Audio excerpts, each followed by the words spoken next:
The Yakuza series is one of my favourite video game series of all time, and as such, I have played every game in the series, except 8, or Infinite Wealth.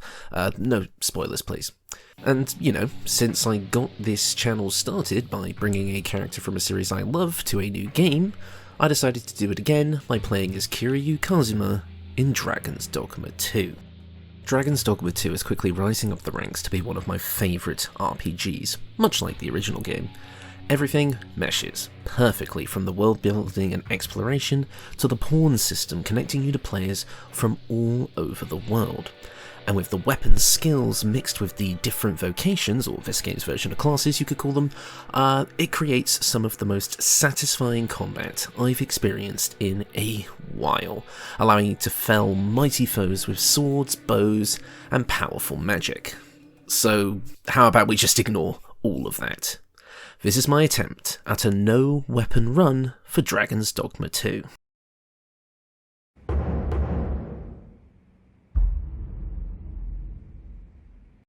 You see, while Kiryu can use weapons in his games, he is most famous for his brutal unarmed fighting style. But since Dragon's Dogma II is built around weapon skills, which unarmed strikes don't have, you can see where the challenge lies. In the original Dragon's Dogma, there were certain pieces of equipment that made your unarmed strikes pack a serious punch, but this game doesn't have anything like them. This is going to be pretty tough, but let's see if we can do it anyway. The toughest challenge is right at the start, however, as I spend over an hour trying to make a convincing looking Kiryu in the character creator, only to look online and find someone who's done an infinitely better job than me. I'll put a link to their video in the description. I choose Thief as my starting class for one specific reason. It's augments. Augments are buffs you can unlock by playing as certain classes, and when they are obtained, can be equipped to any class. Now, Thief's final augment, Verve, gives us a boost to our physical attack, which we will sorely need, as that ties directly into our punching damage. And trust me, we need all of the boosts we can get. That's kind of small. So, my plan is to start with Thief, get the augment, and then swap to another class to get other useful augments as the game progresses. But with character creation now finished, the game begins. We go through the opening tutorial and are immediately reminded of a mechanic that's going to be essential to this run: grabbing and throwing. One of the unique draws of DD2's combat is the fact that you can grab and throw objects, as well as smaller enemies, and even climb bigger enemies as well, Shadow of the Colossus style.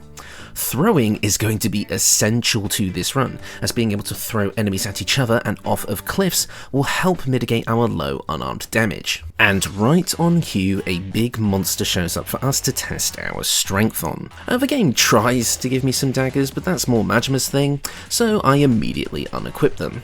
Now, let's just see how bad our unarmed damage is. As expected, not great. Regular punches do pretty minuscule damage, but at least throwing objects seems to do a bit more. In addition, if we climb up to the monster's weak point, it does give out quite a damage boost. So our main strategy for this run is going to be to, if we can't throw things, climb up onto a monster and hit them in their weak point for the biggest damage we can get. Which, admittedly, isn't really that much, but hey, it's what we've got. Luckily for us, we don't actually have to defeat this monster. The NPCs do enough damage to force it to retreat, and I make my escape in the chaos by proceeding to jump off a cliff. Yeah, not my best plan, I will admit. After washing up in a random area, I am greeted by another tutorial man who is eager to help me reach my main objective, and as such we encounter our first batch of regular enemies, some goblins. While our punches do a bit more damage against these guys, it's still not great. The lack of stagger on our attacks means enemies can attack us through our punches, just poise right through them. And the high ending lag on our attacks makes dodging much more difficult. Not to mention the lack of range means that enemies can just step back and avoid our attacks altogether. In the end, I found that punching an enemy until they stagger, then grabbing them and throwing them into the water or at each other was the best strategy. Avoiding damage is going to take some serious getting used to though.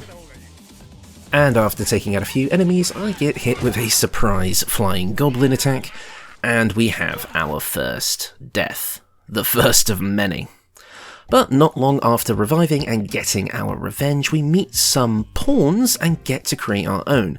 For those of you that don't know, pawns are kind of like these, I guess, spirits from beyond the mortal realm who are made to serve the Arisen, which is us.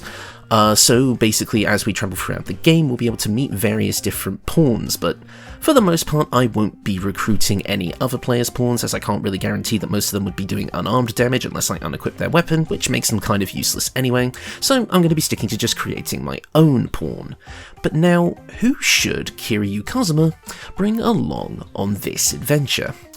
I don't intend to have the pawn being a major damage dealer, so characters like Majima and Saejima are out. In the end, I decided to create Kiryu's adopted daughter, Haruka, to be our healer.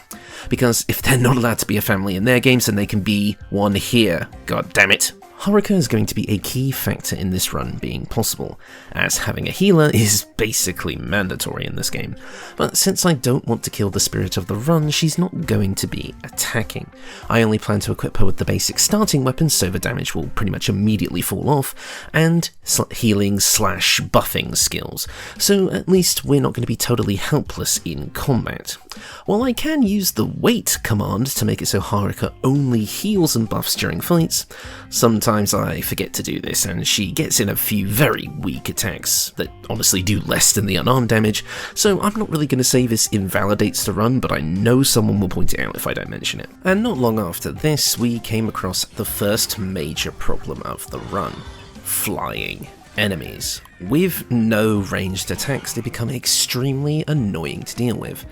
The best strategy I found was to find a grounded enemy and then throw them, which was surprisingly effective when I could hit them, but hey, at least we have an option.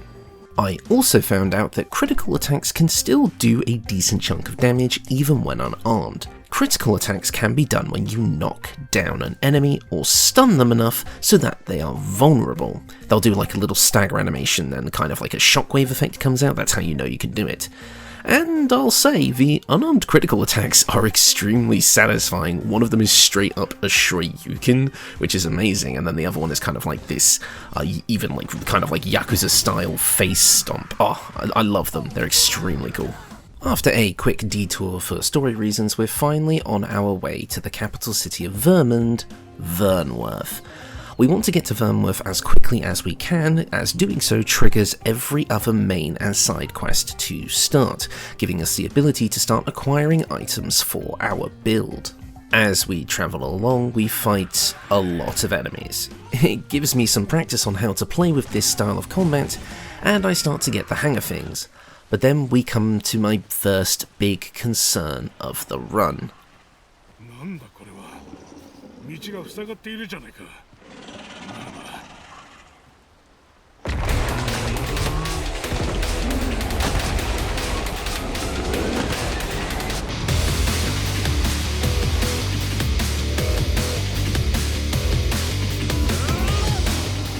A large boss, more specifically in this case, the Cyclops.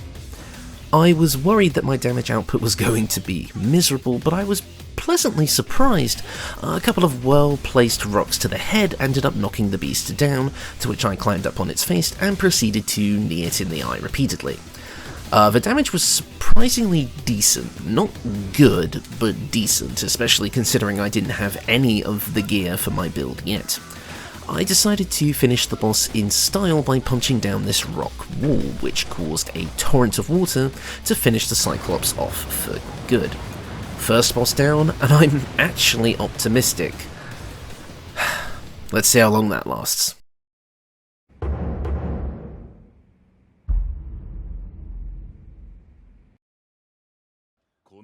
After reaching Vernworth, I am immediately arrested for having ties to a criminal organisation, but I am quickly let go once they realise I only used to be a Yakuza, which means I'm totally chill now. And also now that we've been to Vernworth and purchased some actual clothes, it was time to start making our build. We need items that boost our physical strength, and the best one for a build like this is the Ring of Brawn, which increases our strength by how low our equip load is, similar to Flynn's ring from Dark Souls. The damage increase is quite significant if you have 2 of them, and since our equip load will always be low since I don't have any weapons and plan to have Haruka carry most of our stuff, we should always have the maximum damage boost up. There is an issue, however. These rings drop from a pretty tough boss, Gore Minotaurs, which I don't stand a chance against one of these right now, so I'll have to look for a different option for now. And as such, the next best thing is the Ring of Aggression, which is sold in Melve for 5,000 gold and boosts our strength by a flat 30. It's better than nothing, and we need all that we can get. Another thing that I thought could be useful is the Ring of Vehemence, the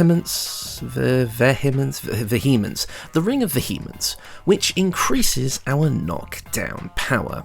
This could mean that we can get more critical attacks off, increasing our damage output that way instead. I only need to find 5 Seeker's tokens to get it, and those are little collectibles which are just scattered about the world in random places. I am able to collect enough in Vernworth just by itself to grab the ring and then set off for Melve to get the aggression ring. Luckily for me, this old man was willing to pay me to go to Melve via his Oxcart Uber company, so I'm able to get money and experience for something that I was already going to do. Perfect. He did say that there was a high risk of monster attacks, which is why he was sending me along on the trip, but I mean, we should be fine.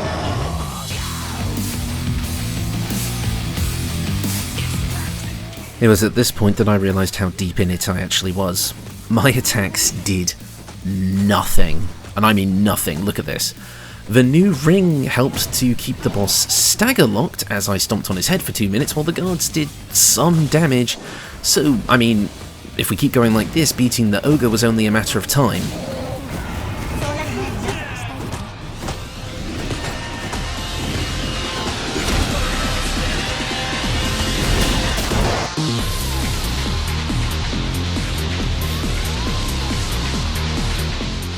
It was at this point that I literally grabbed Haruka and ran, since there was nothing that we could do.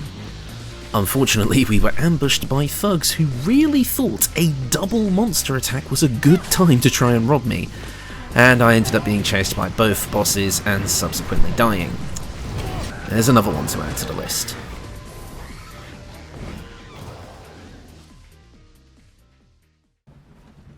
After reloading our save and taking the cart again, we managed to get to Melve without a hitch. I quickly pick up the Ring of Aggression, and now we have the 2 rings we need to continue with the game. We just need to focus on leveling up Kiryu and the Thief class, which means lots of grinding for me. Yay. Luckily for us, one of the best ways to level up is just doing quests, most of which don't even involve combat. So for the most part, I'll just be playing through the game normally. After delivering the letter that the old man who owned the Oxcart company asked us to deliver, and then subsequently bombing the local wildlife, I returned to Vernworth to continue the main questline and grab some more experience.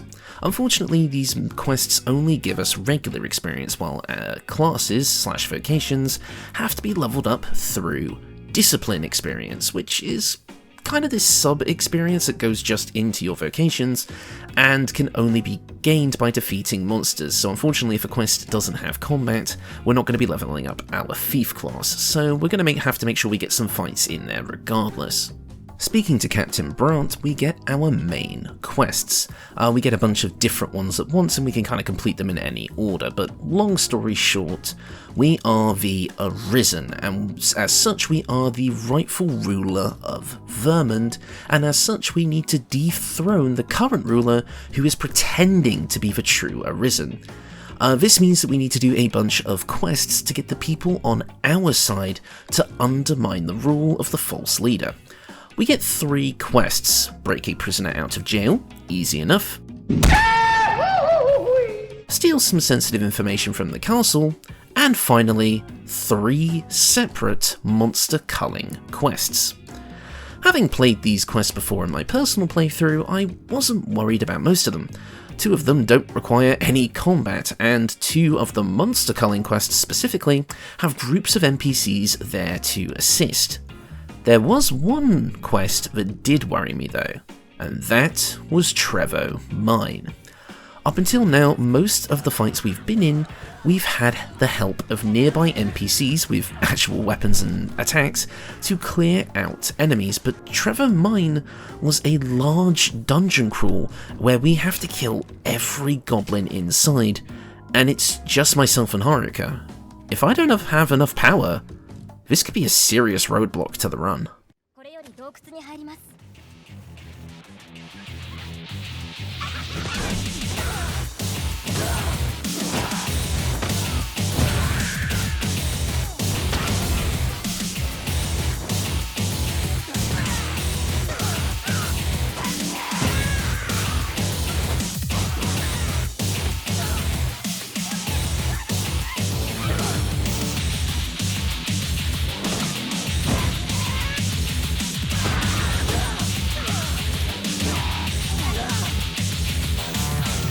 However, my fears ended up being unfounded, as I greatly underestimated how much the Ring of Aggression's boost to my strength made the difference against regular enemies.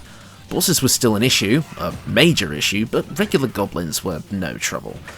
With the Ring of Vehemence equipped as well, it only takes about 3 to 5 punches to stagger an enemy, leaving them open for a critical hit, making our damage output significantly higher.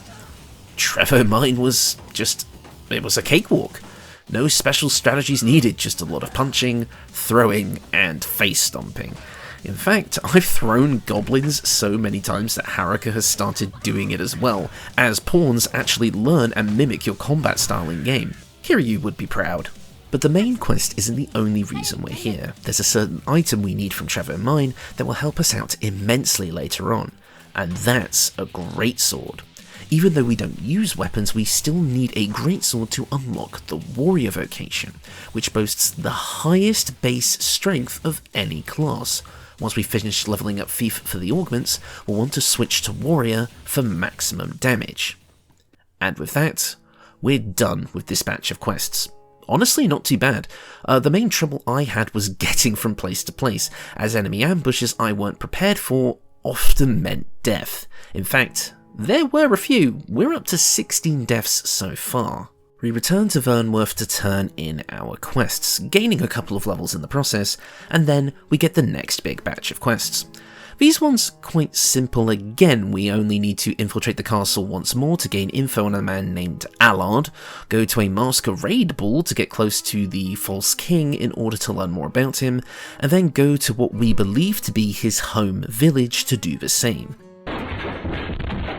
None of these quests are particularly relevant to the challenge, as they haven't got any forced combat encounters, so I'll just briefly go over them. All you need to know is that the current king is just some random guy from a village of thieves that is being propped up by the nobles of Vernworth so that they can control everything. The main thing that I got from these quests was experience, and so that just means a couple of more levels. My punches now do about a third of the damage of a kind of lower level weapon. Once we're able to switch to Warrior, we should be in a position to fight bosses and potentially get those rings of brawn that I mentioned at the very start of the video. And now that we've learned all that we can, it is time to crash the False King's coronation and claim the throne for ourselves. Unfortunately, it doesn't go as planned, as it turns out the False King has a necklace made of something called Godsway, which has the power to control pawns like we do. It turns out a mysterious man from Battahl named Phases might be responsible, and we'll need to chase him down later. And this kind of begins what I would consider Act 2 of the game, as we're going to head to Battahl ourselves. Problem is, we can barely fight the enemies here in Vermund, and the enemies in Battahl are just much tougher. We're going to need to get stronger if we want to survive, and luckily, there's still many main quests that do actually require fighting, so we can continue the main quest line for now to continue gaining experience. And while waiting for Captain Brandt to make preparations for our trip to Battahl, I decided to take a quick trip back to Melv. When we arrived, it was being attacked by a dragon. My attacks obviously did absolutely nothing to it, making me slightly worried about the future of this run, but I still need to finish my build, which I'm hoping will give me enough power to fight any foe, big or small. Eventually the dragon kind of just gives up and flies away, meaning that I'm safe for the time being.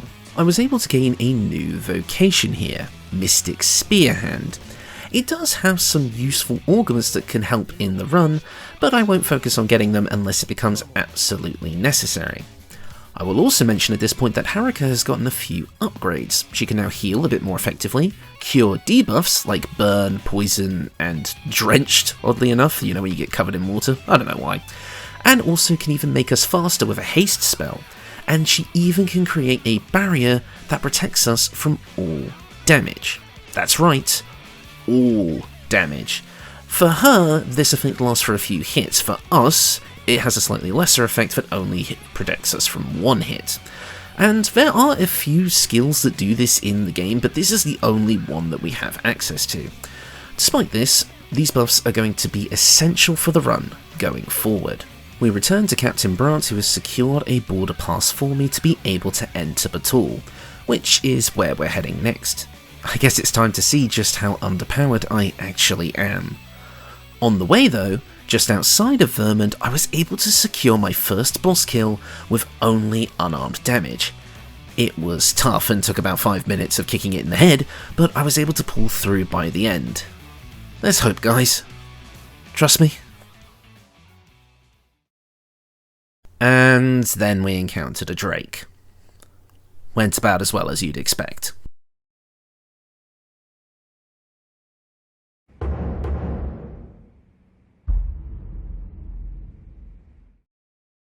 We go to pass through the gate, but are stopped because the evil guy from earlier, who totally doesn't look evil, gets priority over us. Don't worry though, we'll be sorting him out later, but for now, we show the border pass we got to the guard and are let in with no worries. We are now in Battahl, and it's about to get tricky. I decided to try my luck against the very first encounter, and to surprise, my attacks are still doing decent oh, come on! Honestly, screw this. Haruka, you know what, let's just retire and start an orphanage or something. Unfortunately, the amount of damage my punches do has definitely taken a dive here. But fortunately, my stagger damage is actually about the same. So from here on out, we're going to need to rely more on stunning enemies, so we can either use critical attacks or throw them off of cliffs. Hey, so long as it works. After reaching the capital of Battahl, Battahl, and getting set up there, I decided it's time to finally try and get a Ring of Brawn. Apparently there's one to be found in a nearby cave, Sand Spire Den. So, off I go. On my way out, I get accosted by hooligans. This is a pretty typical situation from the Yakuza games, so I'm pretty sure I can handle this.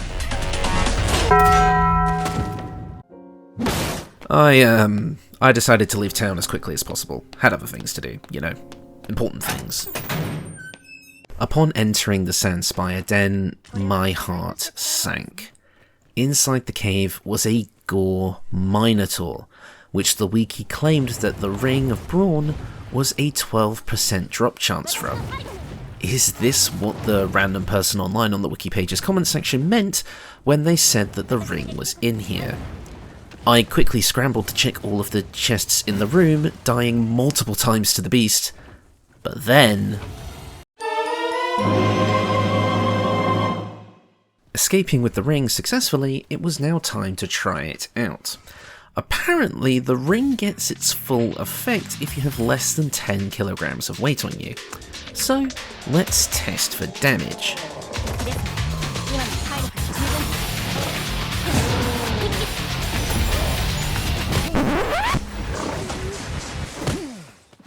Okay, so the Ring of Brawn is very weird. It is adding extra damage to my attacks, it would seem, but not a lot. My regular punches don't do much more damage at all, but my critical attacks seemingly do a little bit more. It seems that the ring's damage buff scales with the amount of damage we're already doing, which is a problem for obvious reasons, especially since I had to replace the strength boosting ring instead of the stagger boosting one, as without it, all enemies would just tank my attacks and kill me, so there's not really much room here on the build for it. This means that the only way for me to get more damage at this point, at least a significant amount, is to grind for experience for both my character and the class. Luckily, there happen to be some stone golem bosses in Battahl that take more damage from usual since they have these special weak spots that you need to break in order to beat them. It's time for me to do a lot of grinding, so cue the training montage.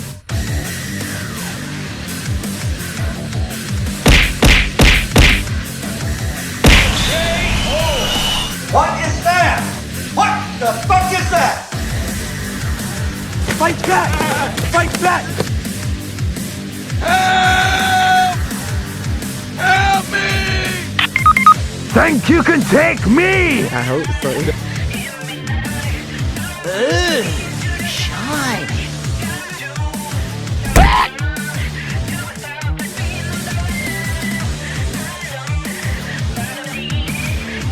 Very nice.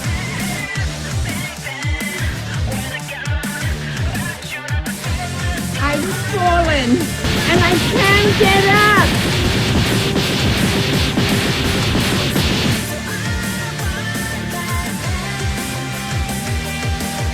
Come here, boy! Ow! Stop it! Stop it! Get it off me! Ah! Oh, no!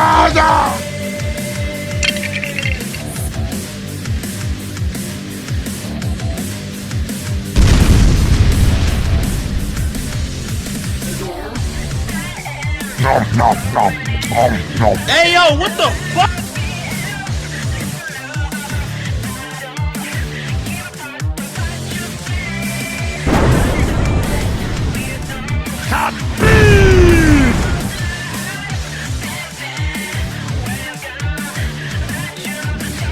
You win. Stop me up. I'm dying. Help me. See you later, fucker. Oh.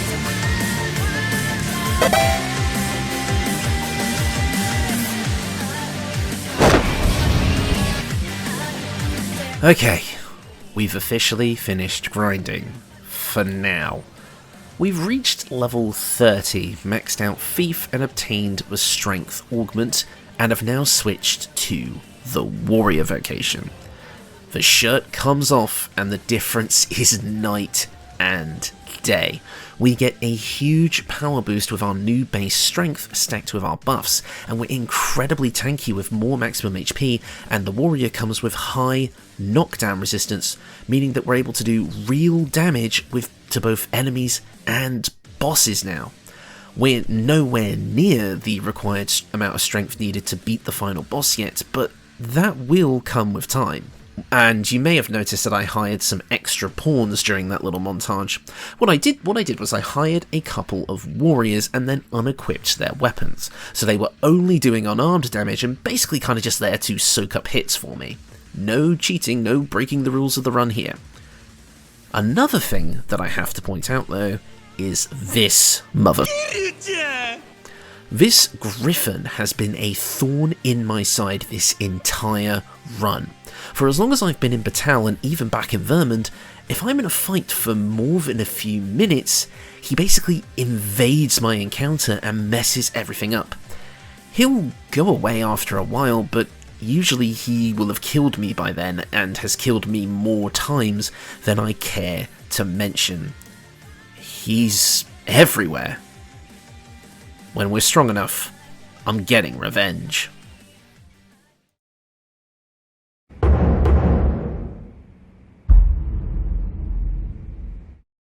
Now, as much as I'd like to get on with the main story, there's a couple of things I want to do back in Vernworth. I found out that I can actually buy a second Ring of Aggression from a wandering trader that comes and goes from the city, giving me another 30 strength. And there is a quest where I can get another Ring of Brawn as well, according to the comment section on the Fextra Life Wiki anyway. I'm not sure at this point which combination of rings will be stronger, Rings of Brawn, Rings of Vehemence, Rings of Aggression, I don't know. But at least if I do all of this, I can cover all of my bases and do some extra grinding to level up in the process. It's pretty much a win-win. On the way back to Vernworth, as there's a lot of walking in this game and backtracking because fast travel is kind of in limited supply, and that is by design, I actually ended up exploring some caves and killed some more bosses, since, you know, I can actually do that now. I even almost killed the Griffin as well, until this arsehole showed up. In the end, we made it back to Vernworth, but I could not get the trader to spawn for the life of me. Oh, hello there! Well, I guess we can check back later. For now, let's head north to see if we can find Battahl, whose quest unlocks the second Ring of Brawn. And never mind, the vendor that I got the original Ring of Aggression from had restocked with 3 more. Lucky me. Okay, now let's actually go find Battahl. I ended up finding him, but he wouldn't give me the quest. A quick Google search later and I found out that you actually need to sleep in the nearby hotel first. Sure enough, he gave me the quest not long after.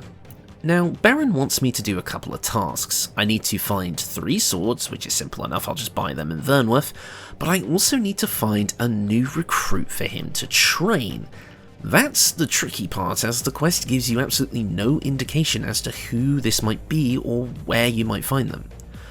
I decided to head back to Vernworth for now to buy the weapons I needed, and shortly after buying said weapons I was approached by a man named Humphrey, who was looking for a combat instructor. How very convenient. We returned to Battahl, completing the first part of his quest. He then challenges me to a sparring match, to which we step into this arena, and the first to fall out of the arena loses. Yeah. We then learn of a goblin attack outside the fort, so we rush to the scene, only to find out that some soldiers had actually already taken care of it. But there was a Cyclops roaming the area. And unfortunately, after those soldiers got injured by the Cyclops, Battahl was blamed and ended up being fired. As we go to see him before he leaves, the same Cyclops attacks us.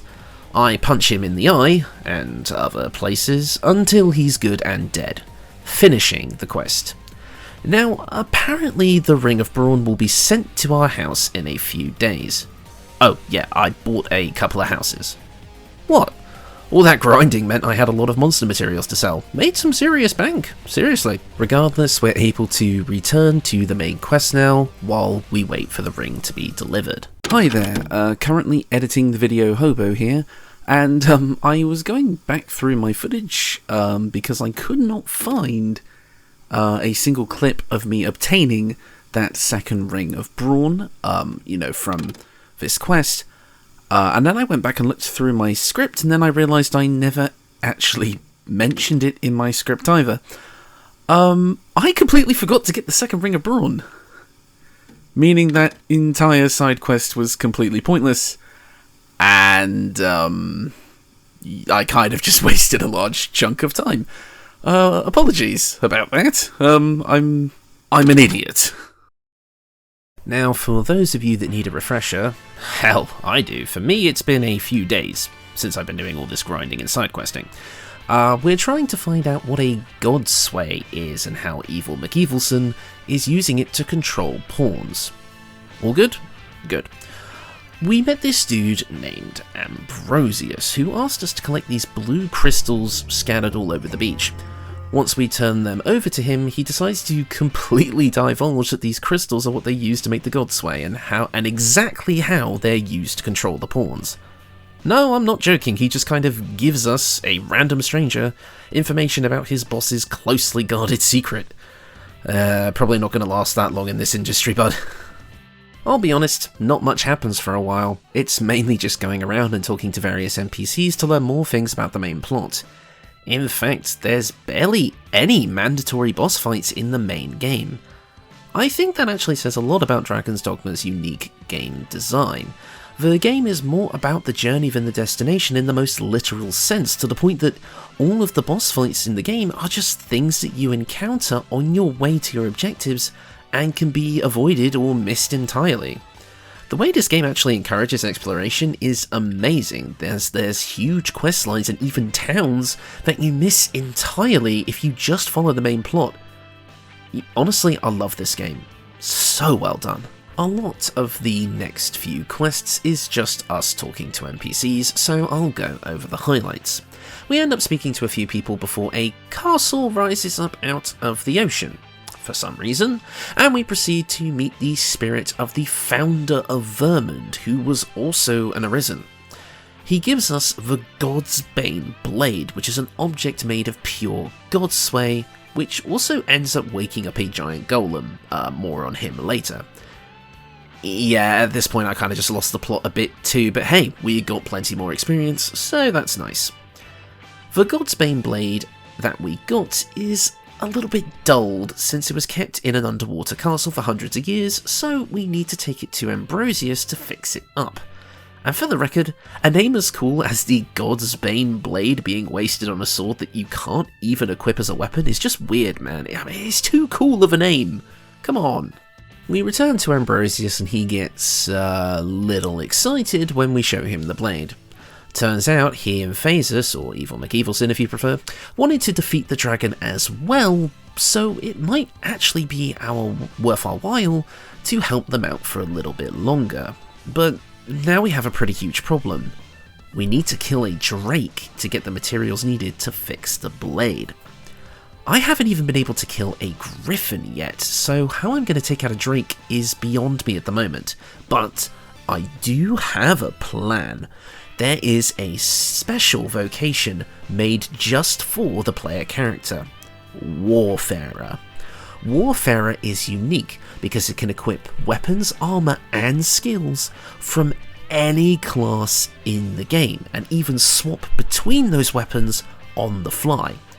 Now, this class may seem useless to us on the surface, but there is a secret to Warfarer that I've not actually seen many people talking about, and that is the fact that when you level up Warfarer, you gain experience for all of the other invocations you have unlocked at the same time. My plan is to get as many augments as possible at once by using Warfarer. Now, it's going to require a lot more grinding on my part, but it should be easier now that we actually have a higher power level. In order to get Warfarer, we need to go to Volcanic Island, which is an endgame area. I'm actually pretty confident in my abilities at this point, so I'm sure we'll be fine. And after a long and pretty uneventful journey, we made it to the Volcanic Island camp, which is kind of like the main town/village area. Once again, this is an end game location, which means some seriously good stuff is up for sale here. I decided to upgrade Haruka's equipment while we were here. And not long after, we meet Lamond, a former Arisen turned alcoholic, who, after we fuel his alcoholism, he teaches us the Warfarer vocation. Now, since Warfarer has a lower base strength than Warrior, our punches are going to be a bit weaker for a little while. However, when this is done, we'll have so many augments to make us even stronger that the difference should be night and day. This does mean I'll have to get back on the grind again, but since we still don't have enough power to beat the final boss, this was gonna happen anyway. So, no training montage this time, I'll just save us both some time and skip ahead to the good part. Okay, getting Warfarer was a waste of time. So, while I was right about Warfarer leveling all of your vocations, what it actually does is it takes a portion of the experience you earn and divides it amongst all of your vocations, including the ones that are already maxed out. So each vocation is only getting like 5% of the experience you earn. It was just faster to level up the vocations separately, which is what I ended up doing. The final build is Vitality, Dominance, Metal, Polarity, Lethality, and Verve. Most of these augments boost our strength, which is great, and a couple of them increase our health and defense respectively. Now, Lethality especially is going to be good for fighting drakes and dragons, as they have a really easy to hit weak spot. All of these augments combined will make us extra strong and a bit more tanky, not to mention that we're also really over-leveled now, around level 45, but for an unarmed build this is about as close to the average player strength as we can get at this point.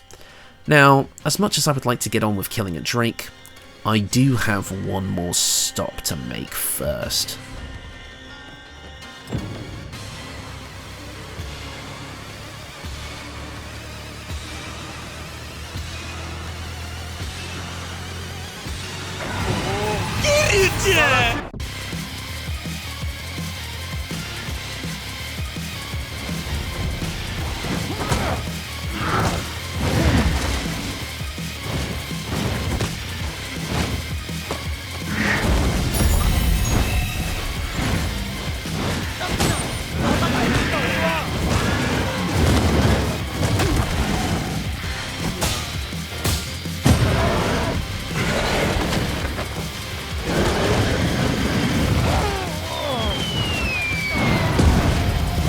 Why are you running?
Revenge is mine, you feathered now that we're warmed up, it's time to go after the Drake. Now, I know that technically we don't actually have to beat the Drake. We can get enough materials if we just go around exploring, if we know where to look. But if I can't beat a Drake, how am I going to beat a dragon? But you know what? I'm going to take it up a notch. There's actually a lesser dragon in a ruin not far from Battahl. It's the same one that attacked Melv way earlier in this video, and there's also an NPC there who joins us in the fight, so if all else fails and we're somehow still too weak, there's at least someone there to back us up. Let's go. We arrive at Dragon's Breath Tower and see our target waiting for us at the top. And we end up meeting up with Sigurd, who gave us the Mystic Spearhand invocation back when the dragon first attacked Melv. So we decide to team up, ascend the tower, and face our foe.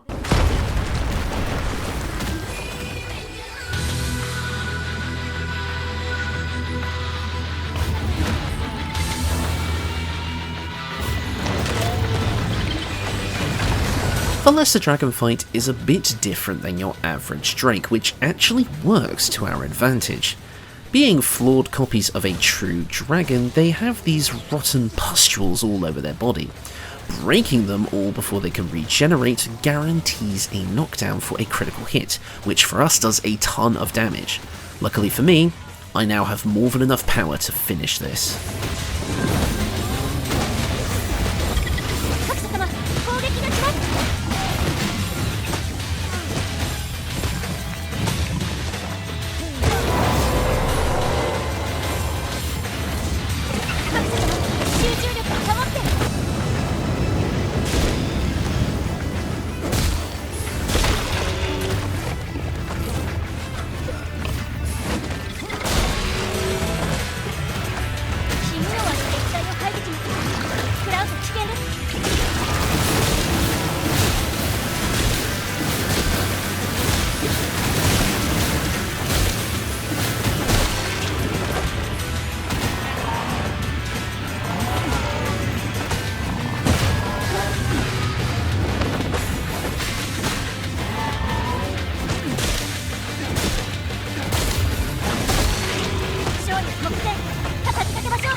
The dragon defeated, we have enough materials to hand over to Ambrosius to finish the God's Bane blade.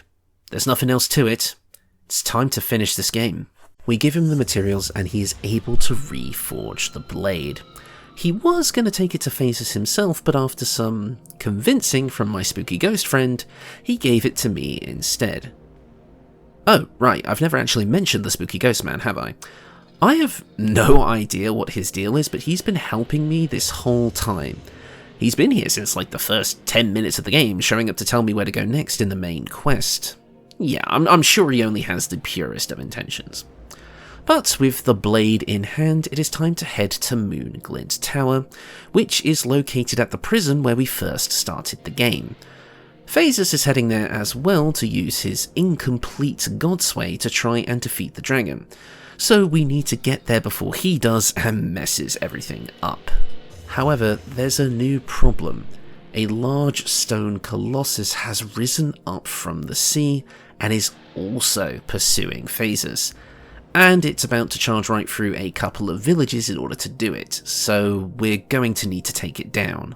I wasn't even sure if this was possible with this build, but all it takes to stop him is to climb up on his body and punch the stakes that are stabbed into various places around it. For each stake we break, the game rewards us with materials that can be made into revival items, which will be perfect for the final boss. A long fight and one destroyed village later, he goes down. And now there's nothing between me and the end of the game. For real this time.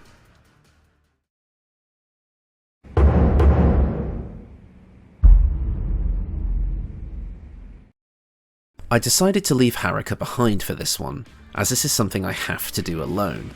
So in true Yakuza fashion, I stock up on as many healing items as I can get and head into the game's final sequence. We climb the tower, only to find out that Phases doesn't want to defeat the dragon, but control it. What a surprise. He needs to be stopped, but in order to do that, we need to defeat the False King and his goons. Oh yeah, he's here too. This fight is extremely difficult. I can easily get stun-locked infinitely if I'm caught in a combo, and that's basically a death sentence. I need to really carefully kite the enemies around the arena and pick them apart one by one, is what I would say, except that's not actually what happens. If the fight goes on for more than a couple of minutes, the game just moves on to the next scene, which is both kinda lame as I kinda wanted to actually overcome a significant challenge, but it's also kind of lucky, as I genuinely don't think this encounter was possible to beat, at least not without hours of trial and error, as the previously mentioned stun locking was basically impossible to avoid. And I even tried force closing my game with Alt F4, to reset the encounter multiple times, but this was always the result, the game would just move on. Oh well, now it's time for what we've all been waiting for. 一歩及ばなかったな、各社よ。さあ、そこで見ているがいい。虚しき繰り返し、そしてうつろの支配が終わる様をな。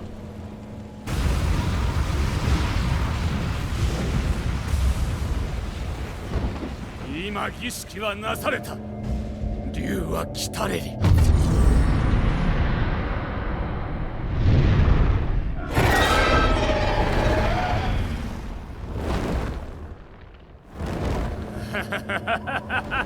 見えよ、赤き竜だ。我が力によって竜の断りは崩れ去った。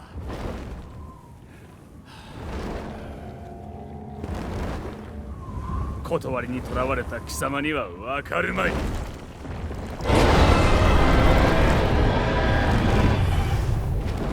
我らは解き放たれねばならぬ。竜の存在が全てを決定する下賤な断りから。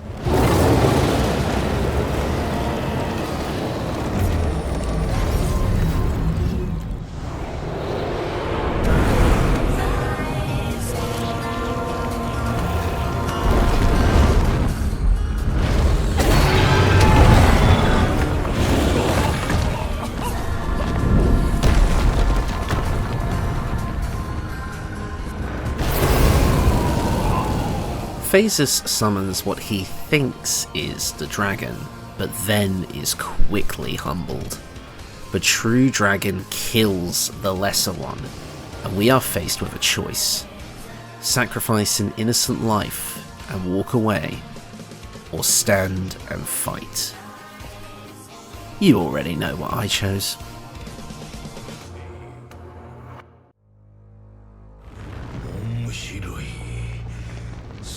貴様の意志というわけか。ならばもう遠まい。共になすべきことをなすとしよう。我は竜として、そして貴様は各者として。さあ乗るがいい。我らが戦うべき場へ向かうとしよう。円環をつなぐ鎖となるべく、我と貴様全ての死を決するとしよう。いい各社よ、貴様の望みを何だのだ。唯一の死は世界を救う。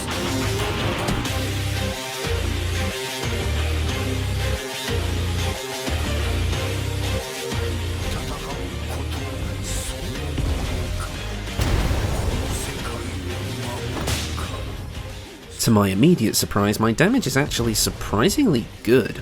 As long as I'm able to attack the head, we should be fine. The main challenge of this fight is that it's going to be an endurance test. We need to dodge as many attacks as we can and try not to fall off the dragon so we can attack its head. If we fall off while the dragon is flying, we can die from fall damage, so I need to maintain my stamina as well. As long as I can maintain a good position and not lose focus, we can do this no problem. So, let's do this.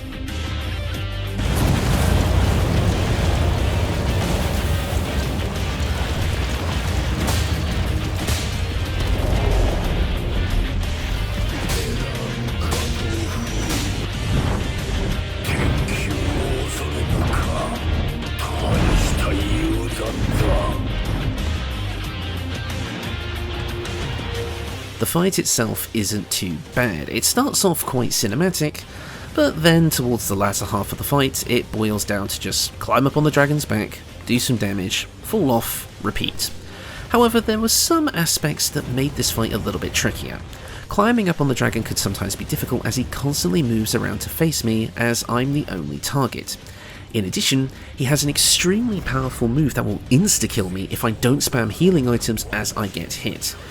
This attack is meant to spread out over a team of 4, but since I'm the only target, it all hits me. There's no dodging it, as you're supposed to use a weapon skill to create a force field and tank it. Luckily, being on the head lets you miss the first few shots, which also means it can be survived, sometimes. However, there was another issue. A big part of this fight is that once you deal enough damage to the dragon, he will fall over and his heart will be exposed, which is open for a critical hit that will do almost a whole health bar of damage. I was able to get this off once, however, because of a few reasons that come up from this playstyle. Number one, the hitbox on our punches are very small, obviously, which meant sometimes that the additional follow-up, the Shoryuken, would miss the heart entirely. And the second thing, which was completely out of my control, is that sometimes when the dragon fell over, his heart area, like the hitbox for it, would just clip into the terrain, and I just couldn't hit it. Like, so whereas I was supposed to be able to hit this like 4 or 5 times throughout the fight, I only got it off once, which is so annoying, which made the fight way longer than it should have been. But, and as I said, the fight is an endurance test. 30 minutes of pure fighting, which, without the bugs, and probably a bit better play from my side, it could have been a lot quicker. But regardless, I actually got the dragon on my first attempt.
And that's it. The dragon has been felled and the run is complete.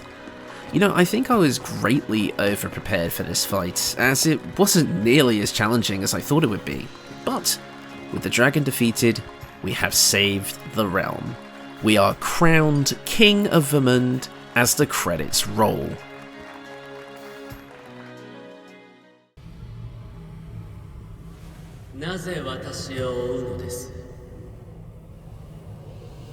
あなたはなすべきことをなしました。それで満足では。あるいはより大いなる地位、世界の王になることでも望みますか。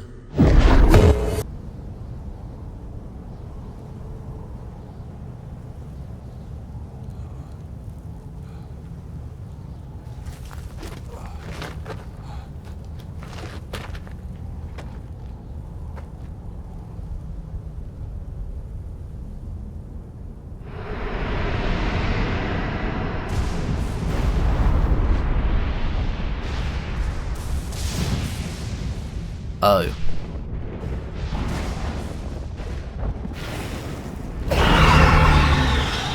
Oh, that's not good.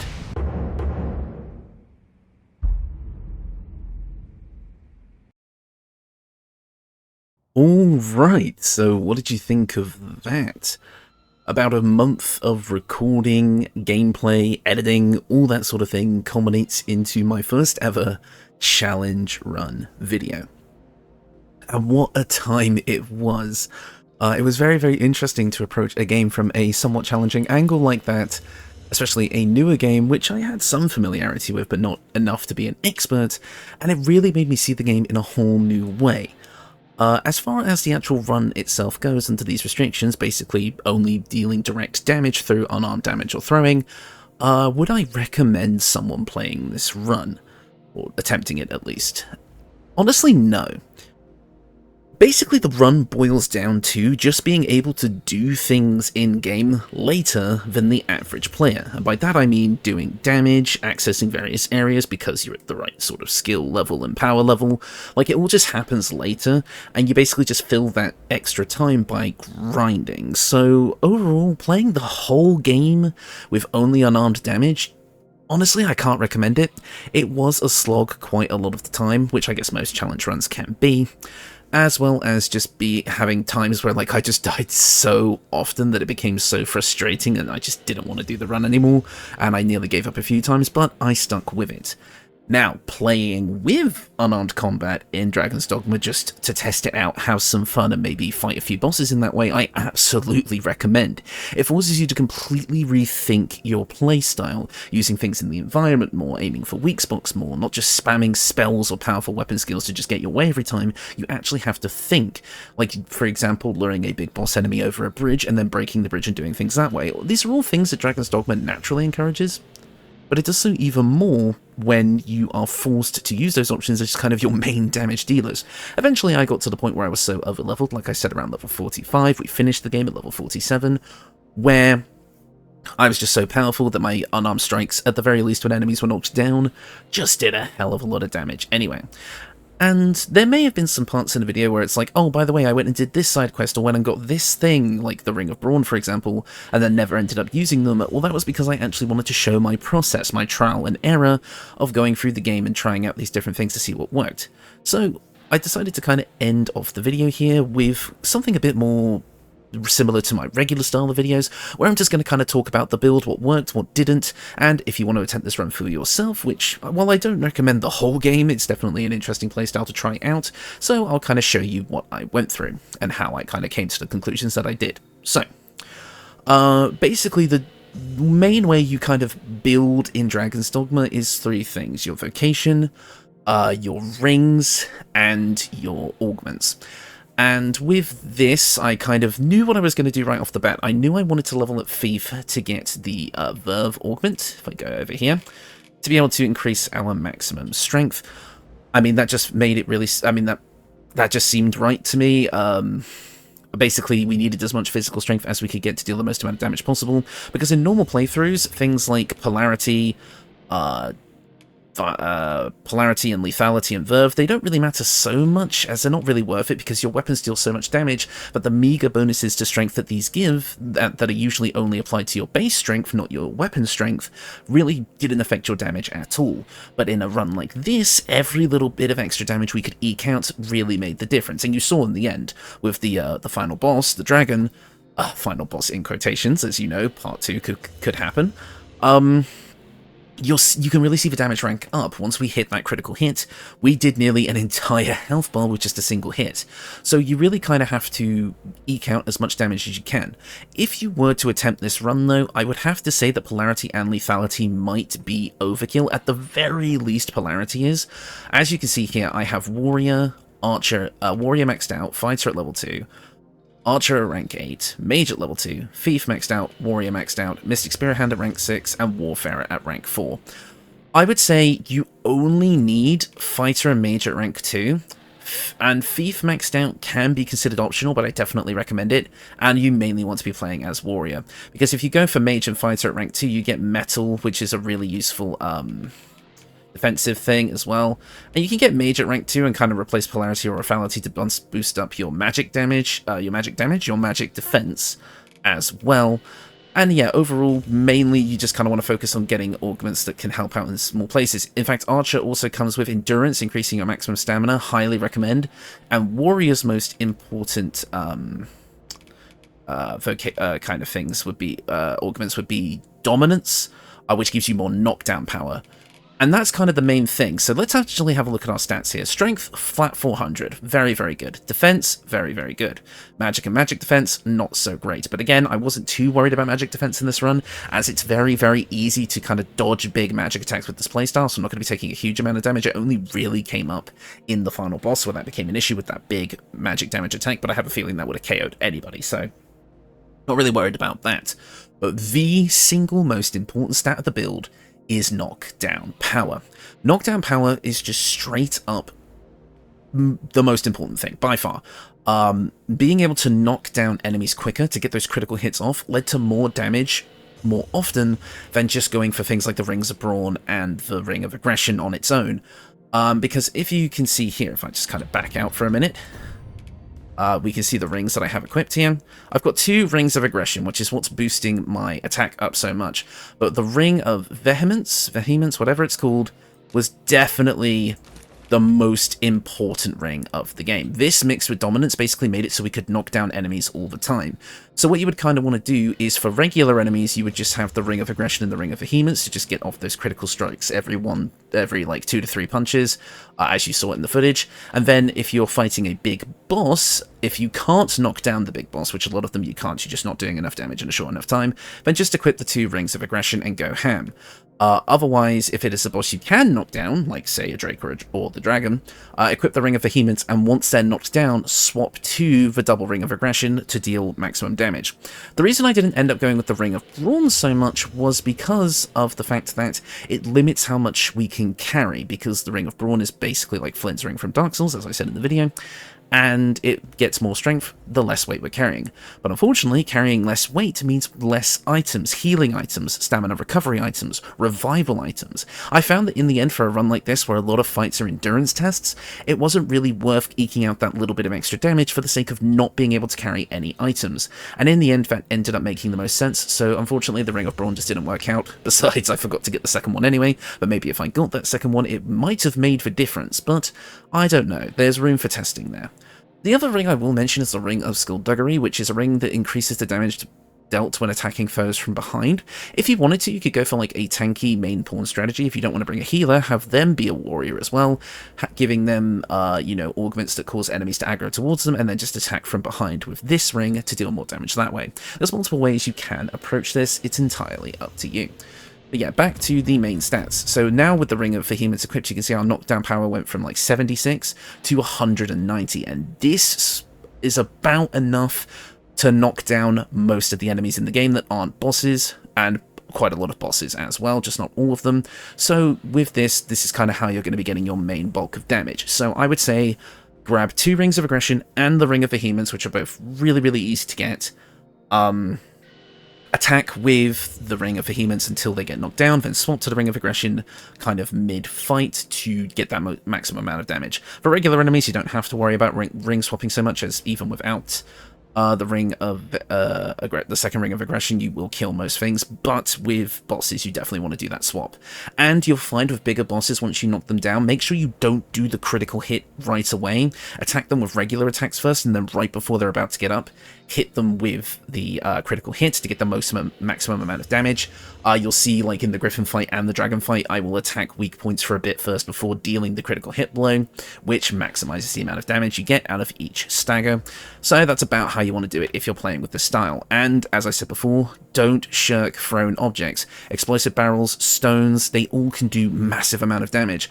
For the Gore Minotaurs, which I was so worried about in this video, ended up being absolute cakewalks once I realized that throwing a stone at their head basically does the job. It stuns them, takes a massive chunk out of their health, knocks them down, and because we deal bludgeoning damage with our fists, we're able to just absolutely beat the living snot out of them because their heads are weak to bludgeoning damage.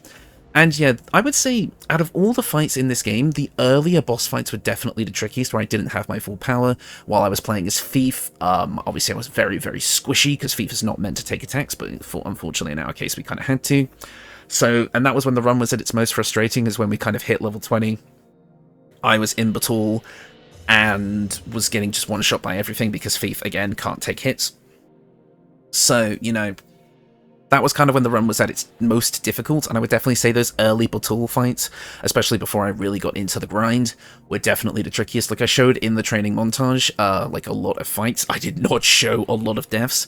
I ended up kind of losing track of exactly how many deaths there were, but kind of by the end of the game, I think there were 100 or so, 120 perhaps at most, deaths throughout the whole run, which is a lot. Again, I'm not very experienced, someone more skilled than me could absolutely have done this more efficiently, and I think could have done it with a lot less grinding. Like I say, level 47 is pretty over-leveled for the end of the game.